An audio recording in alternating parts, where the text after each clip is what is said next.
جو لشکر طیبہ کے کافی سارے لوگ مارے جا رہے ہیں۔ بات تو یہی ہے کہ جو لوگ مارے جا رہے ہیں وہ کہیں نہ کہیں ٹیررزم سے ان کا تعلق رہا ہے اور انڈیا میں موسٹ وانٹڈ بھی رہے ہیں۔ 1 سال سے یہ سلسلہ چل رہا ہے۔ اس کے بیچ میں کچھ جو خالستان موومنٹ کے 1-2 لوگ تھے وہ بھی لاہور میں مارے گئے۔ یہ کراچی میں، راول پنڈی میں، راولا کوٹ کشمیر میں، جو آزاد کشمیر ہے ہماری سائڈ کا، اور اس کے ساتھ ابھی جو ریسنٹ انسیڈنٹ ہوا ہے جس میں اکرام الیاس خان غازی یہ مارے گئے باجوڑ میں، خیبر پختونخوا کا افغان بارڈر کے ساتھ لاسٹ وہ ہے ڈسٹرکٹ ہے، وہاں پہ یہ مارے گئے ہیں۔ 2 لوگ تو مسجد میں دوران نماز ان کے جو ہے ان کو مار گرایا گیا۔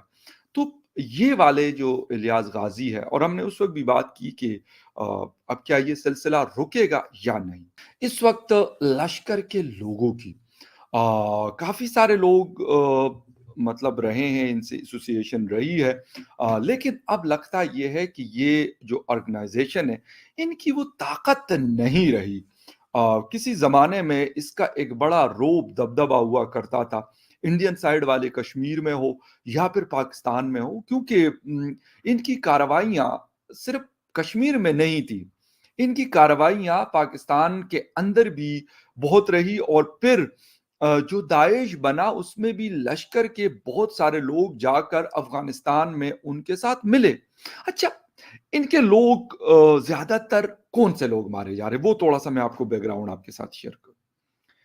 یہ لوگ کشمیر میں لڑے،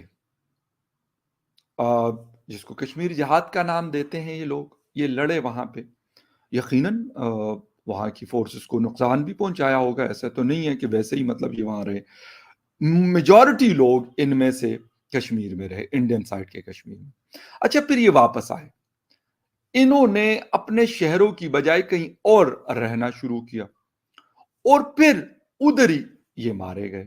اچھا، کب مارے گئے؟ جب ان لوگوں کو ایسا لگا کہ یہ تھوڑے سے اب شانت ہو گئے یا خاموشی اختیار کر لی، اس وقت مارے گئے۔ اور یہ واقعات جو ہیں بلوچستان میں ابھی تک کوئی واقعہ نہیں ہوا، باقی کشمیر میں ہوا، پنجاب میں ہوئے کافی سارے واقعات، خیبر پختونخوا میں پہلا ہوا، اور اس کے ساتھ کراچی میں یعنی سندھ میں شاید 2 یا 3 واقعات جو ہے وہ کراچی میں ہوا، اور ان کا تعلق بھی کبھی حزب المجاہدین سے، لیکن زیادہ تر لشکر کے لوگ جو ہے مارے گئے۔ اچھا، 2 باتیں میں نے پہلے بھی شاید یہ بات کہی تھی، کچھ لوگ کہتے ہیں کہ جی یہ را کے ذریعے یہ وہ ایکشن کرتے ہیں اور ان لوگوں کو مار گراتے ہیں۔